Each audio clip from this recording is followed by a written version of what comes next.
सर्वव्याप्येकचिद्रूप स्वरूपाय परापरोपलब्धि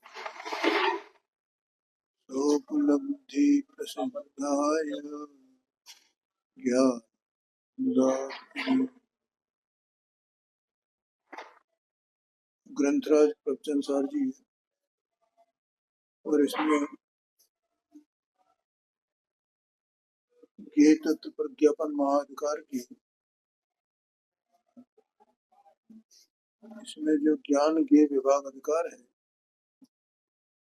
जो 145 नंबर की गाथा से प्रारंभ हुआ है, इसमें ये 172 नंबर की गाथा इस अध्याय में चल रही है। देखो, शिष्य का इसमें ये प्रश्न था कि आत्मा को परद्रव्य से भिन्न कैसे पहचाना जाए, उस पहचान का साधन क्या है। तो उसका उत्तर तो आचार्य देव ने एक पैरा में दे दिया।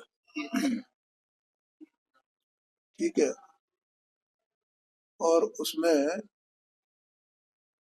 आत्मा रस नहीं है, रसगुण वाला नहीं है, या रस के स्वभाव वाला नहीं है। आवाज ठीक आ रही है या और बढ़ाने की आवश्यकता है? इसमें काम करेगी उतनी? नहीं नहीं, मुझे कोई नहीं। तो रसगुण वाला नहीं है, गंध गुण वाला नहीं है, रूप गुण वाला नहीं है, स्पर्श गुण वाला नहीं है, वर्ण गुण वाला नहीं है, आत्मा का कोई संस्थान नहीं है। बहुत बड़ी बात है, आत्मा का कोई संस्थान नहीं है। ये आत्मा की विशेषता है कि आत्मा का कोई संस्थान नहीं। आया समझ में? संस्थान का मतलब क्या समझते हो? स्थान मतलब हाँ जी, तो उसका एक निश्चित आकार होना। जैसे परमाणु होता है तो परमाणु का भी एक परमाणु उसका निश्चित आकार है, कालाणु का निश्चित आकार है, धर्म द्रव्य का अधर्म द्रव्य का निश्चित आकार है, आकाश द्रव्य का निश्चित आकार है, लेकिन आत्मा का कोई आकार नहीं। समझ गए ना? ये बहुत बड़ी बात है। इसलिए इसमें अनिर्दिष्ट संठानम, आत्मा का कोई भी संस्थान निर्दिष्ट नहीं किया भगवान ने, को आत्मा किसी संस्थान वाला हो है। निराकार भी जिस जीव में जाएगा कैसे उसमें होगा, मतलब जीव तो दिक्कत आएगी, इसका कोई आकार होगा। हाँ, वही तो बात है, तो संकोच विस्तार होता है। और वो तो इसका मतलब निराकार तो नहीं कह सकते उसको अपन, लेकिन संस्थान नहीं है उसको, ये बात कही। आकार तो उसका असंख्यात प्रदेशी लोकाकाश प्रमाण है ना, निश्चय से और व्यवहार से जो शरीर प्राप्त हुआ उसके आकार रूप है। आया ना ख्याल? इसलिए अच्छा, दूसरा क्या है, निराकार शब्द अरूपी के संबंध में भी आता है। उसका माने जो इंद्रिय ज्ञान से ग्रहण नहीं है उसका, इसका मतलब वो निराकार है। सूक्ष्म है तो उसके तो कई अर्थ हो सकते हैं। यहाँ तो वो उतना ही लेना कि वो संस्थान उसका निर्दिष्ट नहीं किया गया आत्मा का, ये बताना है। तो ऐसे इससे इतनी बात बताई, आत्मा अशब्द है, माने आत्मा शब्द रूप नहीं है, आत्मा अशब्द है। यद्यपि एक पुद्गल परमाणु भी अशब्द है, एक पुद्गल परमाणु उसमें शब्द नहीं है ना, तो शब्द तो पुद्गल की पर्याय है, लेकिन स्वयं एक परमाणु तो अशब्द है। धर्म अधर्म आकाश काल ये भी अशब्द है। यहाँ आत्मा को अशब्द बताया क्योंकि आत्मा और शरीर ये शरीर मन वाणी ये जो है ना एक साथ में है ना, कोई ऐसा माने कि जो शब्द होता है वो आत्मा का है, आत्मा करता है, वो शब्द आत्मा का नहीं है, आत्मा से नहीं निकलता है, वो तो पुद्गल की पर्याय है, ऐसा कहते हैं। तो और फिर ये तो सब नकारात्मक बातें हुई। रसगुण वाला नहीं है, स्पर्श गुण वाला नहीं है, गंध गुण वाला नहीं है, निर्दिष्ट संस्थान वाला नहीं है, ये बातें नकारात्मक हुई। और इसके बाद फिर सकारात्मक बात क्या है कि वो आत्मा चेतना संयुक्त है, चेतना गुण वाला है, और वो चेतना गुण किसी अन्य द्रव्य का नहीं है। एक आत्मा ही ऐसी वस्तु है जिसका चेतना गुण है, तो इसलिए उसे चेतना से पहचाना जा सकता है। तो इतना ये उत्तर आचार्य देव ने पहले दे दिया, लेकिन यहाँ आचार्य देव ने आगे और ये कहा कि ये जो इसमें इतनी बातें करके ना, फिर अब अलिंग ग्रहण की बात की। आत्मा को जो अलिंग ग्रहण कहा है 340 पेज पर पहले ही कह रहा है,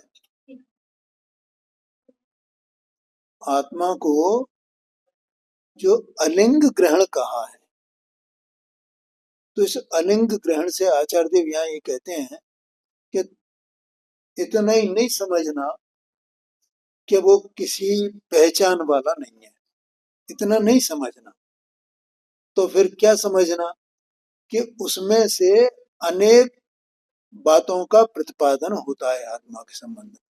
और वो 20 बातें यहाँ लिखी हैं आचार्य देव ने, काय काय में से निकाली उन्होंने, इस अलिंग ग्रहण नाम के शब्द में से। ख्याल में आया कि नहीं?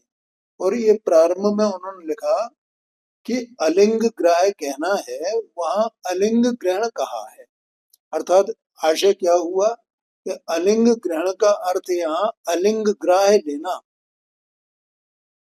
क्यों लेना ग्राह्य, अलिंग ग्राह्य, अलिंग ग्रहण की वजह तो मैंने एक दिन बताया था, ग्रहण, ग्राहक, ग्राह्य, ये सब एक धातु से बने अलग अलग शब्द है ना। तो ग्रहण का मतलब क्या होता है, ग्रहण माने प्राप्त करना, ठीक है। ग्राहक माने ग्रहण कराना किसी को, या ग्रहण करना, प्राप्त, वो ग्राहक का मतलब प्राप्त करने वाला, और ग्रहण तो क्रिया हो गई, और ग्राहक माने प्राप्त करने वाला, और ग्राह्य माने जिसको ग्रहण किया जाए, वो ग्राह्य है। ख्याल में आया कि नहीं आया? अब देखो, ग्रहण माने यहाँ ग्रहण का अर्थ क्या है, वैसे तो ग्रहण के सबके अलग अलग अर्थ हैं, लेकिन ग्रहण का आत्मा के संबंध में मूल अर्थ जो है वो ये है, जानना। क्या कहा, आत्मा ग्रहण करता है ना, आत्मा ग्रहण करता है ना, तो क्या करता है आत्मा, जानता है, जानता है। पहला शब्द ग्रहण, दूसरा शब्द इसका हुआ जानता है।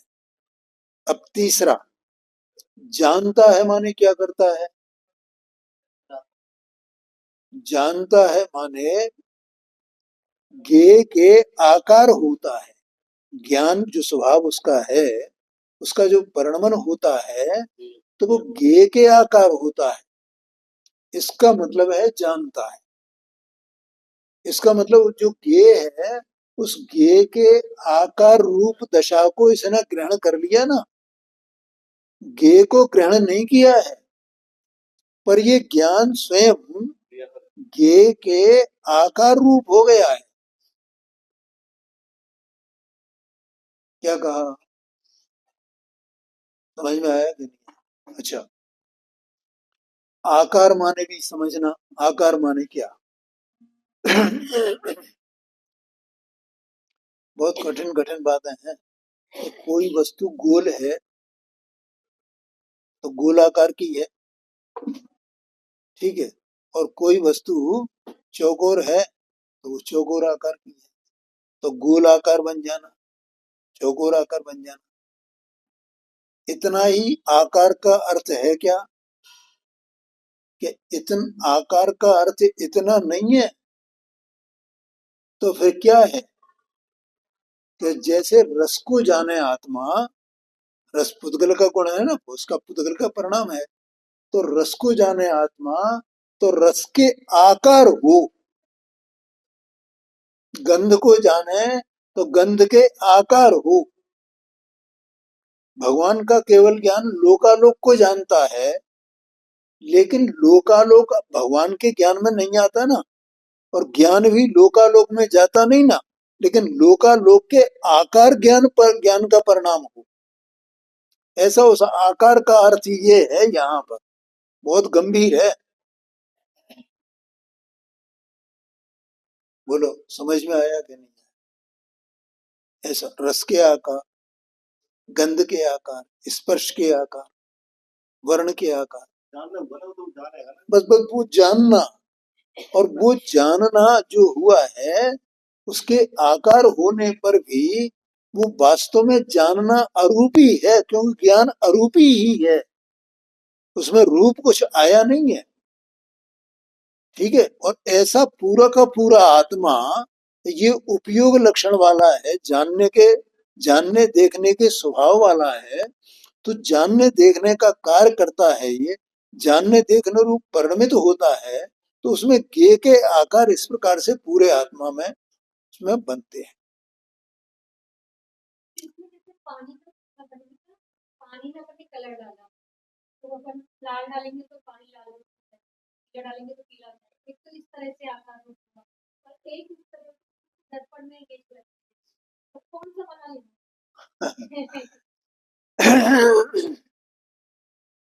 देखो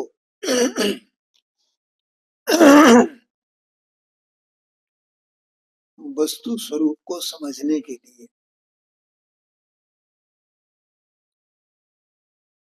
ज्ञानियों ने भी दृष्टांत दिए हैं, लेकिन वो दृष्टांत एक देश होता है, सर्वदेश नहीं होता है।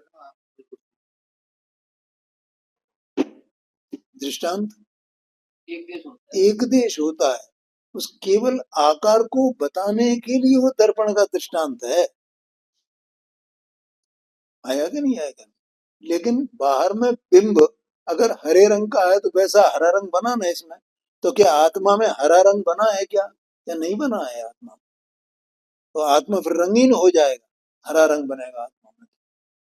इसलिए वो एक देश में ना, उसमें कुछ आकार बना है, केवल इतना है ये बताने के लिए। ऐसे ही आत्मा में आकार बना है, वो जानने का मतलब यह है कि ज्ञेय के आकार हो जाना, बस इतना मात्र है।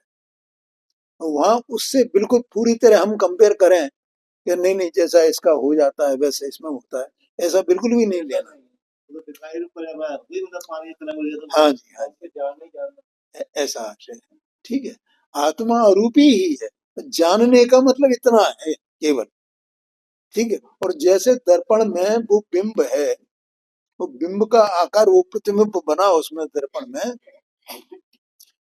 तो वो बिंब है, तो उसमें प्रतिबिंब बना, तो वो उतने ही काल तक है। उसके बाद उसके आगे पीछे तो दर्पण प्लेन है ना, अपने में निर्मल है ना, है। और उसमें ऐसी योग्यता है, उसका ऐसा स्वभाव है। कैसा स्वभाव है कि वो उसके बिंब के आकार होता है, बिंब के आकार होता है, बिंब के आकार होता है। और वो किस समय बिंब के आकार नहीं है, दर्पण किस समय बिंब के आकार नहीं है, ऐसी ज्ञान स्वभाव है। वो किस समय ज्ञेय के आकार,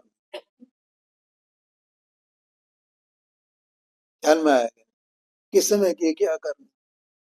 तो यहाँ तो जानने का अर्थ बताया, तो जानना माने ज्ञेय के आकार रूप हो जाना, लेकिन ज्ञेय का उसमें प्रविष्टि नहीं होती है ज्ञेय की, और न ये आत्मा का उपयोग उस ज्ञेय में प्रवेश करता है। आत्मा का उपयोग आत्मा के साथ में रहता है। तो मैंने यहाँ ग्रहण का अर्थ भी बताया।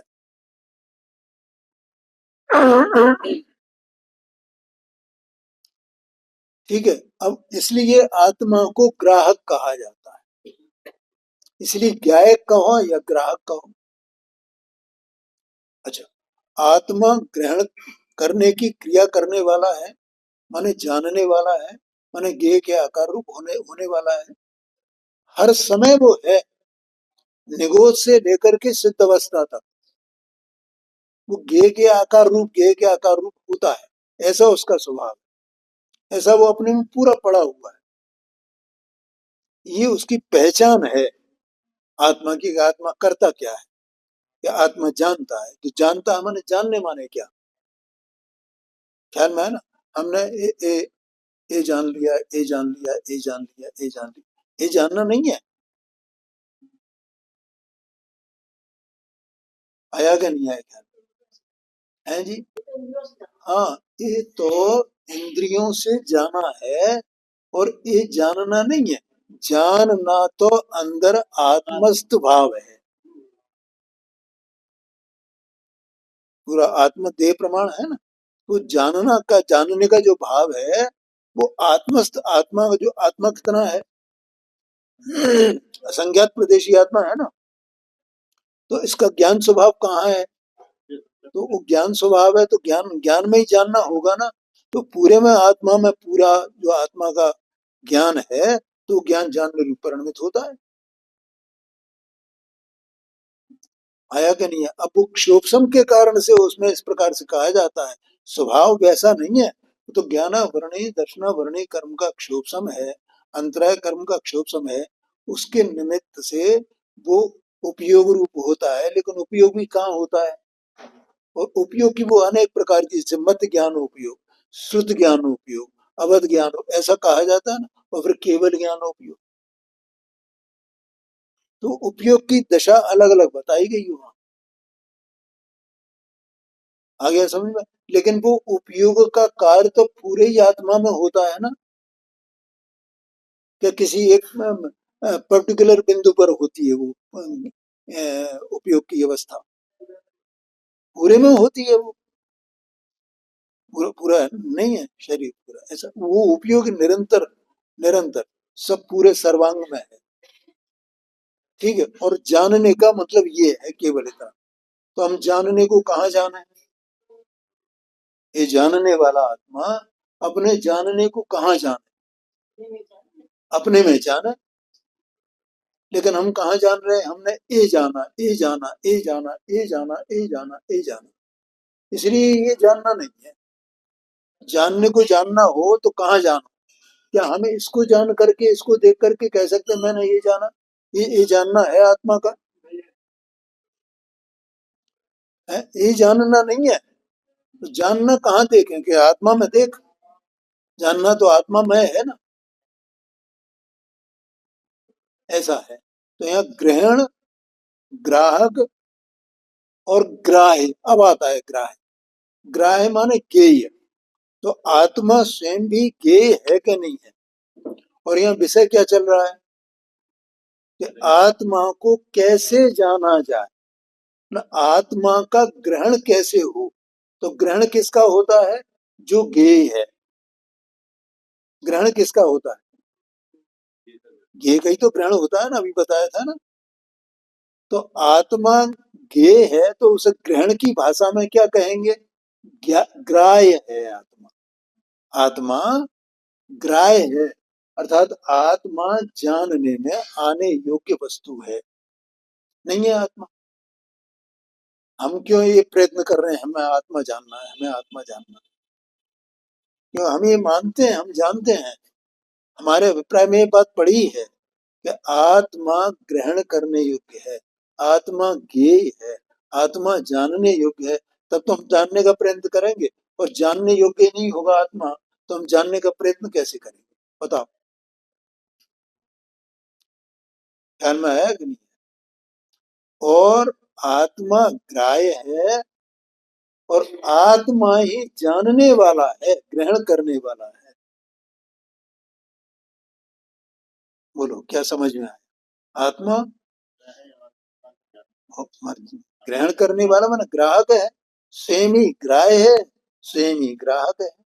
कोई दूसरा आएगा उसको बताने के लिए आत्मा कैसा है भाई? कौन कौन बताए, कैसे जाने?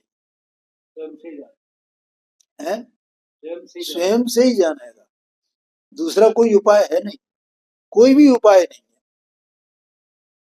इसलिए पूज्य गुरुदेव जी कहते हैं भैया देखो, भगवान की वाणी सुनने पर भी सम्यक दर्शन नहीं होगा। नहीं होगा।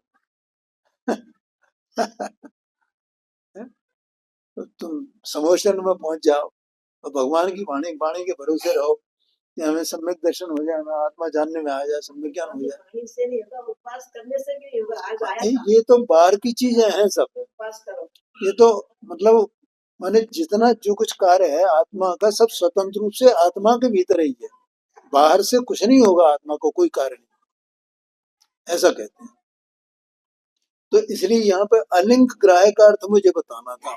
तो अलिंग ग्रहण, ग्रहण माने जानना, लिंग माने लक्षण, और अ माने नहीं। और अलिंग ग्राह्य माने, लिंग माने लक्षण, ग्राह्य माने ग्रहण करना, जानना, जानने में आना, जानना नहीं बल्कि जानने में आना, गे बनना, ज्ञान का गे बनना, ये ग्राह्य। लेकिन अमाने नहीं। तो आत्मा इन इन उपायों से वो ग्राह्य माने गे नहीं बनने वाला है, वो जानने में आने वाला नहीं है।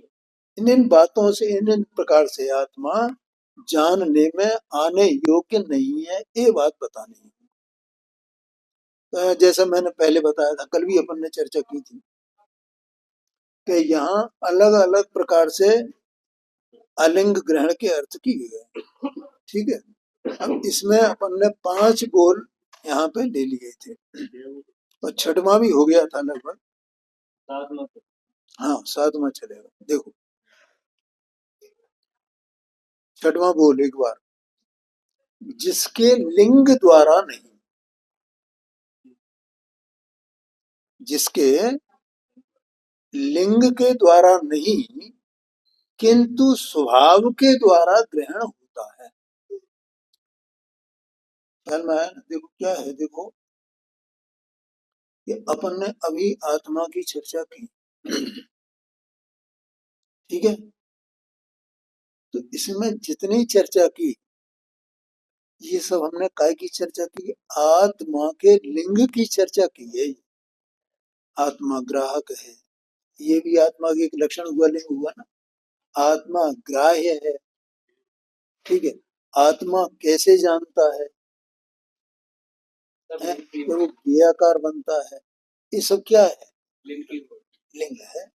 तो अब हम इन लिंगों को जाने, तो यहाँ कहते हैं जिसके लिंग के द्वारा नहीं, ठीक है, किंतु स्वभाव के द्वारा। अब ये आत्मा, आत्मा को जाने और इस लिंग के द्वारा जाने, क्या जाने कि आत्मा गे के आकार होता है, ये आत्मा का लक्षण है।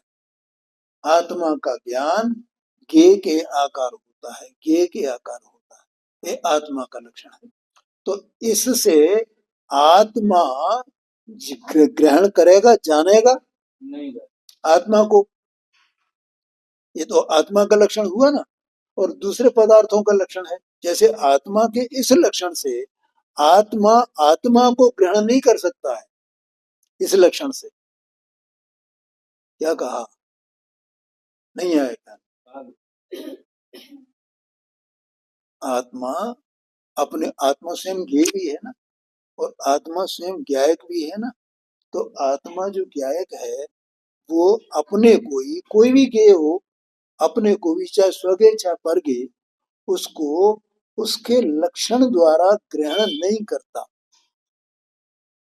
इसलिए वो अलिंग ग्रहण है, ये कहा आत्मा। तो फिर कैसे ग्रहण करता है, तो उसको यहाँ बताया। यहाँ पर मैंने इसको दृष्टांत बनाया, आत्मा ही ज्ञेय है और आत्मा ही ज्ञायक है, ग्राहक है, ग्रहण करने वाला है, मैंने ये दृष्टांत बनाया। स्वलक्षण और परलक्षण से ग्रहण नहीं हो, स्वलक्षण से ग्रहण नहीं हो। हाँ, नहीं हो। स्वलक्षण से विधि ग्रहण क्यों नहीं होगा, उसका भी एक कारण है। देखो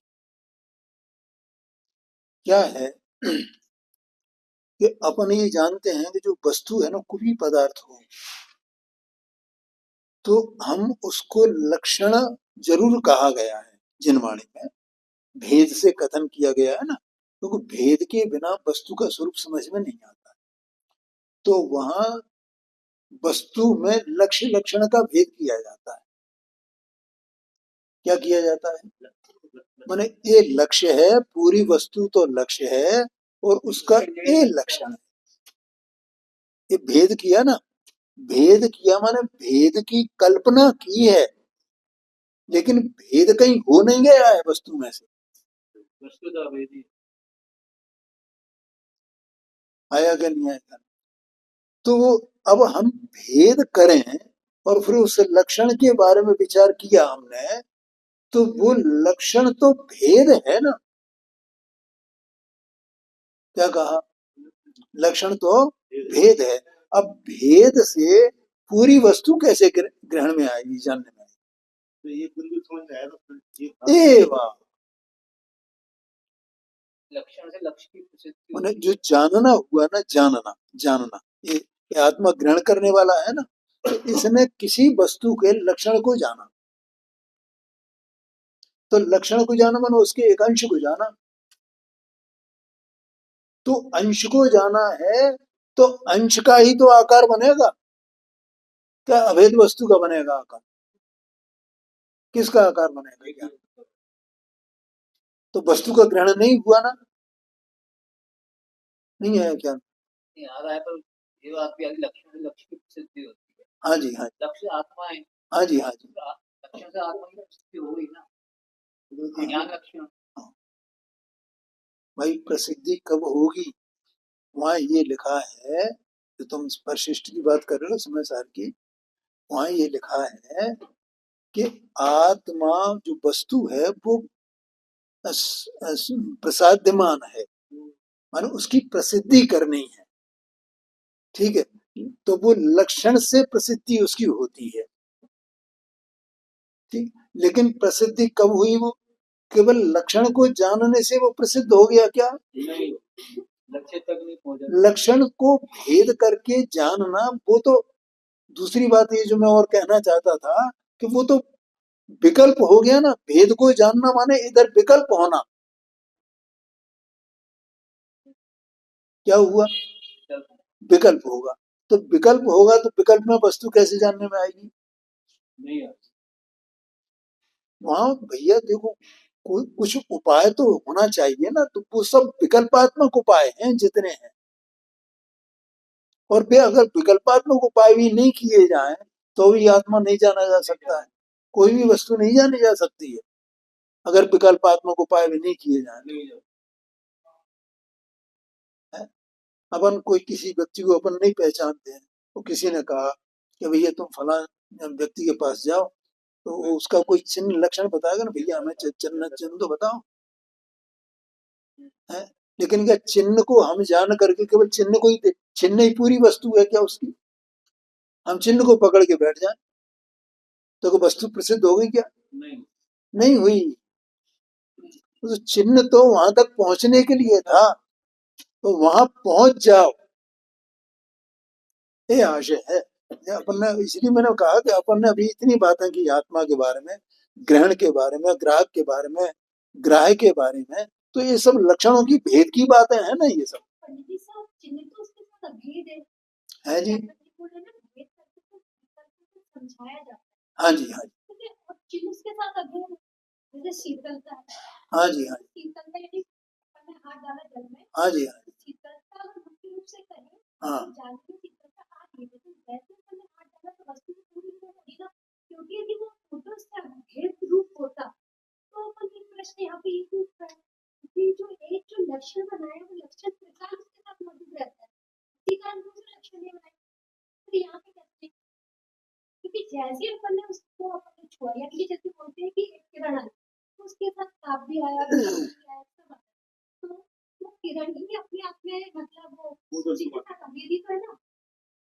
हाँ वो ठीक है, लेकिन यहाँ ज्ञान की बात चल रही है, वो तो सब विकल्पों के बाहरी बाहरी ज्ञान की बातें हैं।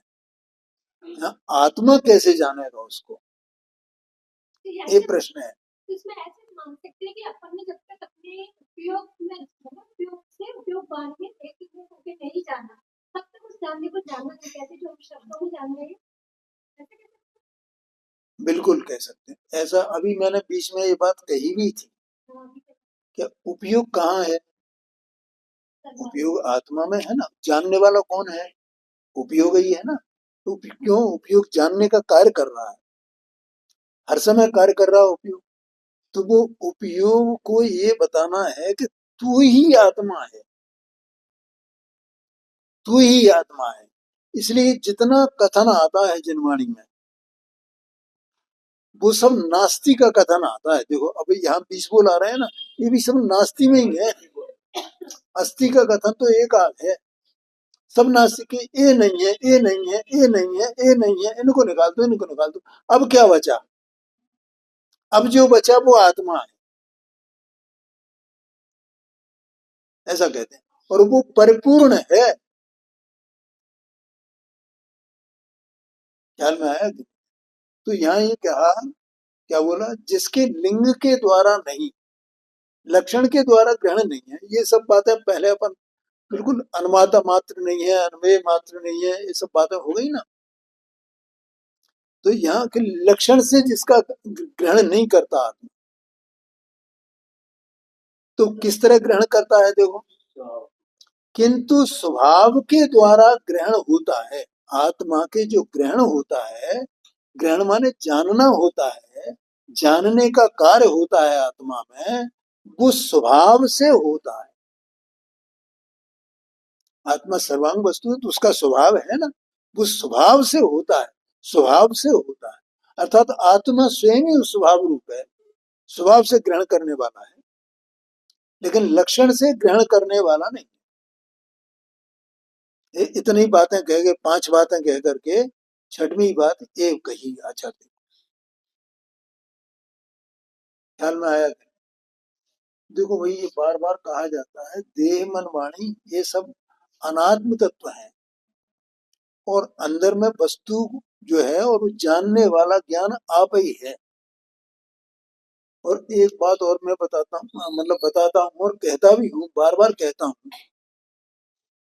और ये बात पिछले आचार्य देव ने ज्ञेय प्रज्ञापन अधिकार में कह दी है, और मैं उसकी चर्चा बार बार इसलिए करता हूँ, वो बहुत महत्व की बात है।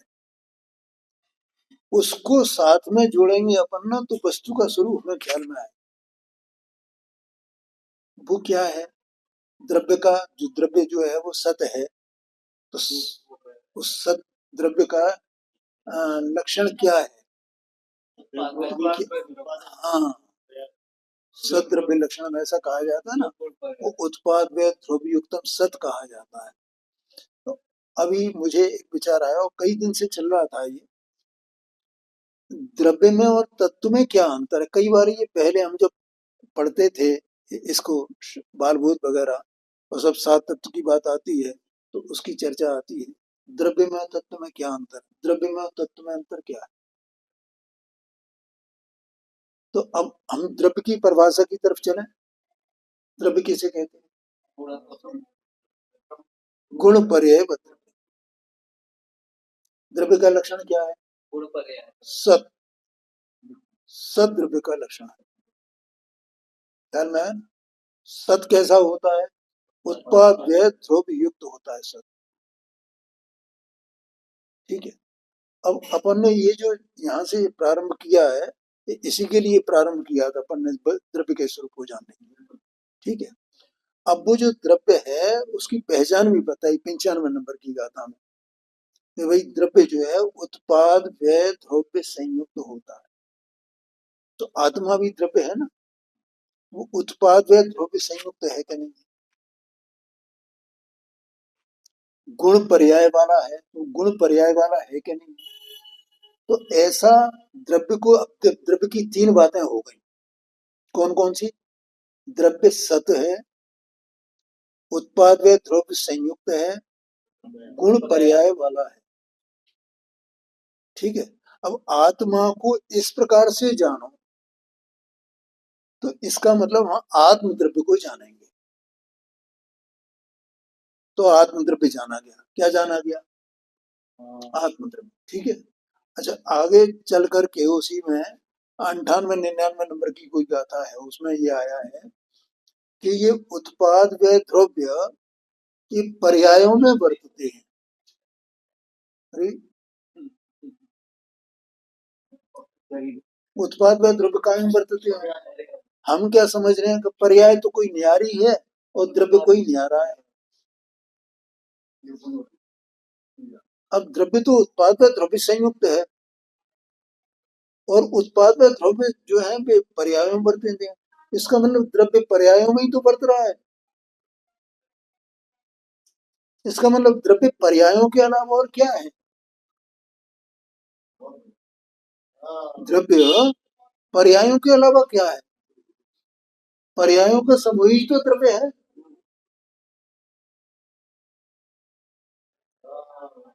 ख्याल में आया?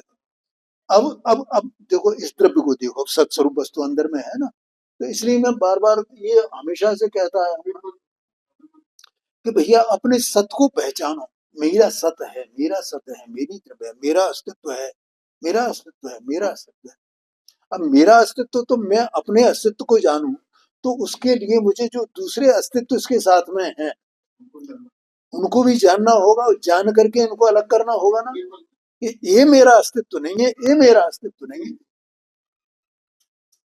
और जब ये मेरा अस्तित्व नहीं है तो इसकी जितनी क्रियाएं, जितना हरकत है वो मेरे अस्तित्व में नहीं है।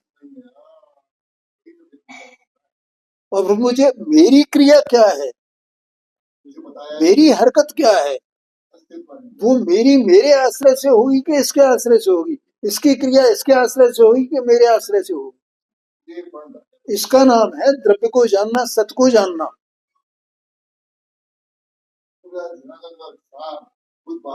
हाँ जी, हाँ। देखो, कोई कठिन बात नहीं है भैया, बहुत सरल बात है, लेकिन हम सही तरीके से उसको समझें तो हमें वो प्राप्त हो सकती है, वस्तु समझ में आ सकती है।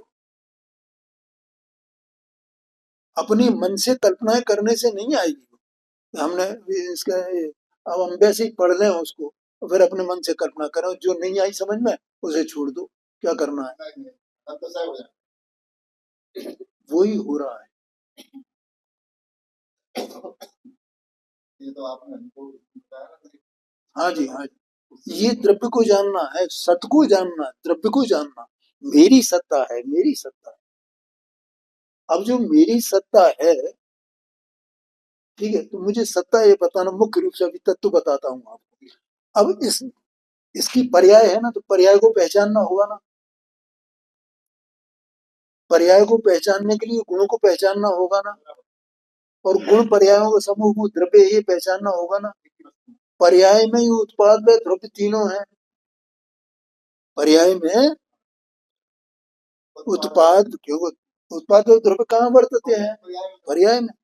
तो वो एक एक समय की जो पर्याय है, अब वो पर्याय वो जानने का कार्य, वो जानने का जो कार्य चल रहा है, तो उस कार्य में उत्पाद व द्रव्य तीनों है कि नहीं है? अब अपने को तो ये पता है भैया द्रव्य तो ज्यों का ही तो रहता, तो हम कब इसका निषेध कर रहे हैं कि ज्यों का त्यों नहीं रहता? हम निषेध नहीं कर रहे हैं कि जो द्रव्य माने ज्यों का त्यों, ज्यों का त्यों, ज्यों का त्यों, ज्यों का त्यों। तो इसमें कि पर्याय में उत्पाद व द्रव्य तीनों हैं, तो उसमें द्रव्य ज्यों का त्यों है, तो इसका निषेध हो गया क्या? नहीं, यही तो बताना था। उसका निषेध ही नहीं हुआ है, वो तो ज्यों का ही त्यों है।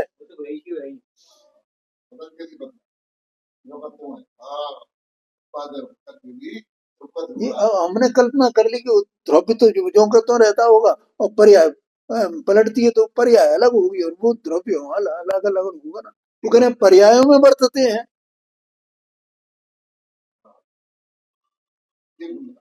तो फिर वो ध्रुव कैसे रहता है? पर्याय तो पलट जाती हैं। यही तो कला है। यही तो उसकी मजा है उसका, कि वो उसका उत्पाद भैया, बस वो इसका उत्पाद वह नहीं होता है, पर्याय का उत्पाद वह होता है। पर्याय उत्पन्न होकर के नष्ट हो जाती है, लेकिन वो नष्ट नहीं होता है जो स्वभाव है त्रिकाल एक है, वो त्रिकाल ज्यों का त्यों रहता है, लेकिन पर्याय के बिना होगा ही नहीं, वो पर्यायों में बरतता है वो द्रव्य। और ये द्रव्य और कुछ नहीं है, वो उत्पाद में द्रव्य, उत्पाद में द्रव्य, ऐसा वो, और वो पर्याय में बरत रही, पर्याय है, वो द्रव्य है बस। हम पर्याय को अलग देखते हैं, बिल्कुल अलग कर दिया हमने।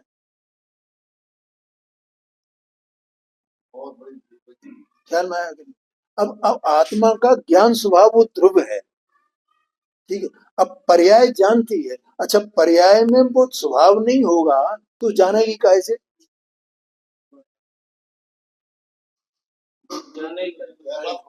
काहे से जानेगी? तो पर्याय बिना स्वभाव के जानेगी, तो पर्याय में स्वभाव है ना, और स्वभाव बदलता नहीं है ना, तो अभी पर्याय में हुए बिना वो रहता नहीं, तो जानने का कार्य काहे से होगा?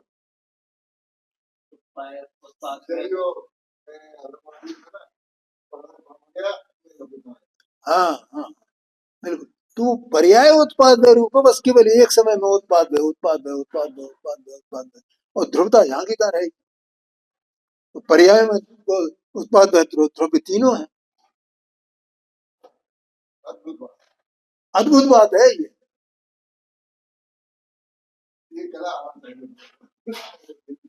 शर्मा, अब मुझे कहना क्या था कि वो जो पर्याय है, तो पर्याय गुरुदेव जी की बात आती है, ये तो जो द्रव्य है वो पर्याय में नहीं आता, ठीक है। पर्याय पर्याय का वेदन करती है। देखो आप इतनी बातें बता दी ना, और सारी बातें अपनी अपनी जगह बिल्कुल पूरी 100% सही है।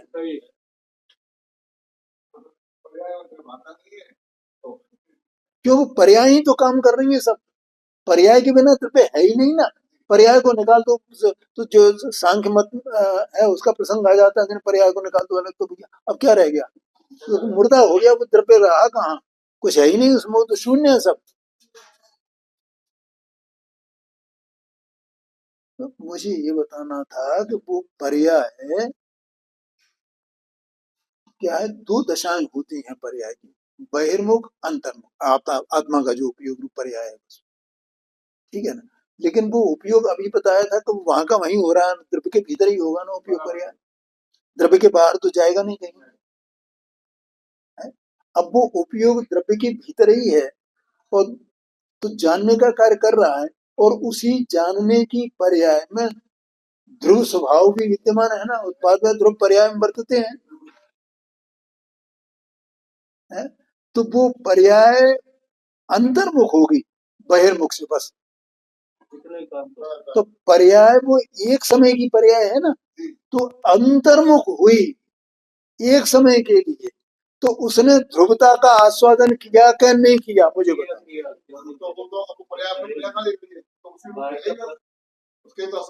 हाँ जी, वो पर्याय ध्रुवता का उसने आलिंगन किया क्या नहीं किया, उसका आस्वादन किया क्या नहीं किया।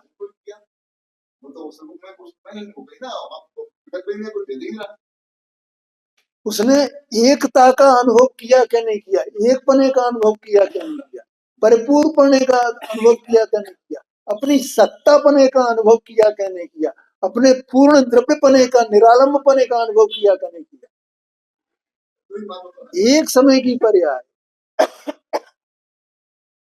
नहीं किया।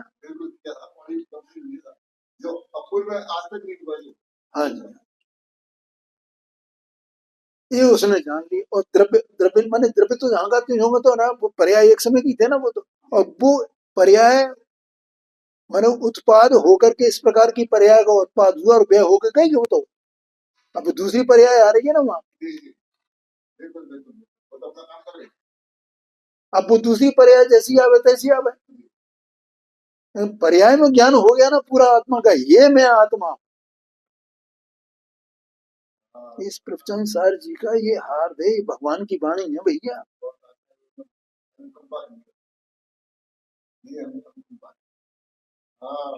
बोलो संगीता,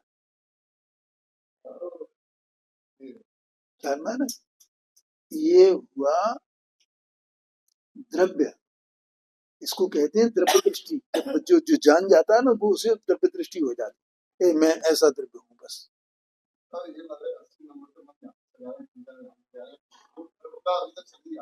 भाई उस तो वो तो सब सारा दारोमदार उसके ऊपर है, बताना तो उसी को ही है। हाँ हाँ जी, ये बात। तो ऐसा अंदर में ऐसा आत्मा, तो ये इसको कहा, ये बस अब जानने में आ गए। अब तत्व क्या है, ठीक है, तत्व माने, तत्व शब्द का अर्थ क्या है, हाँ, तत्पना माने तत्व, तत्पना। अब द्रव्य तो समझ में आ गया ना, अब तत्पना क्या है, तत्पना वस्तु का जो वस्तुपना है, ठीक है। अब ये आत्मा का वस्तुपना क्या है, अब सब वस्तुएं अलग अलग है ना, तो आत्मा का वस्तुपना क्या है, कि आत्मा का वस्तुपना अन्य जिनके साथ में उसका तत्पना नहीं है, तो आत्मा का इस जड़ के, ये जड़ है ना, तो ये शरीर है, तो इस शरीर का तत्पना किसके साथ में है, जड़ जड़ता के साथ में, और आत्मा का तत्पना है चेतनता के साथ में। तो आत्मा के जो चेतनता है उसके साथ में आत्मा का तत्पना है, तो वो आत्मा का तत्व हुआ। आप इसमें इसमें पढ़ो ना, किसी ग्रंथ में कभी हमें द्रव्य की परिभाषा मिल जाए, तो उसकी मिलेंगी आपको, लेकिन आपको समझ में नहीं आएगी। तत्व क्या है, तत्व क्या है, सीधा सीधा तत्पना है ना।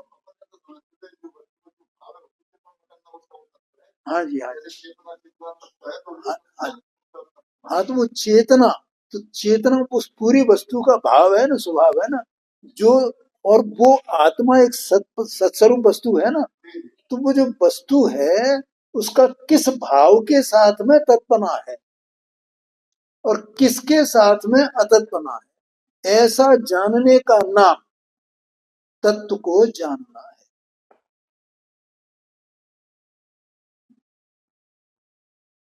ख्याल में है, ऐसा जानने का नाम तत्व को जानना है बस। हाँ जी, हाँ जी, हाँ जी, एवं। इसलिए आश्रम के साथ में आत्मा का तत्पना नहीं है, बंध का जो भाव है उसके साथ में आत्मा का तत्पना नहीं है।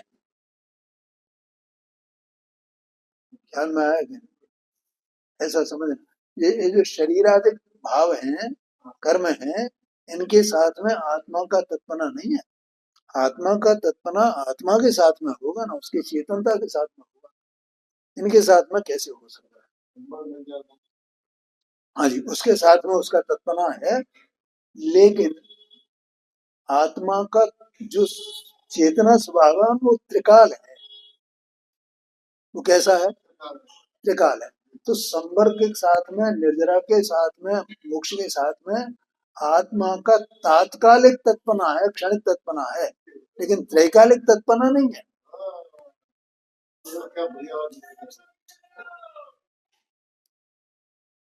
आया क्या नहीं आया, क्योंकि वे संवर निर्जरा मोक्ष, जैसे आत्मा को मोक्ष स्वरूप ही कहा जाता है, आत्मा मोक्ष स्वरूप ही है, आत्मा तो मोक्ष स्वरूप ही, ठीक है। तो जैसे आत्मा मोक्ष स्वरूप है, वैसे आत्मा संवर स्वरूप ही तो है, आत्मा निर्जरा स्वरूप भी तो है, और इसकी गाथाएं भी आई हैं, नियम सार जी में भी है, और इसमें समय सार में भी है।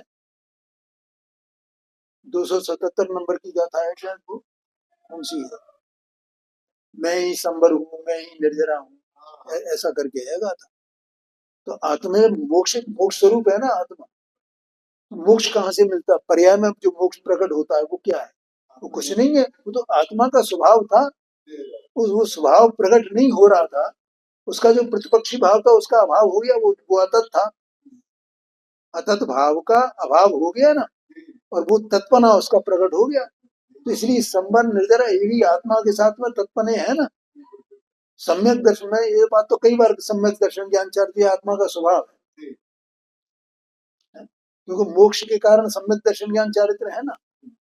तो मोक्ष आत्मा का स्वभाव, ठीक है।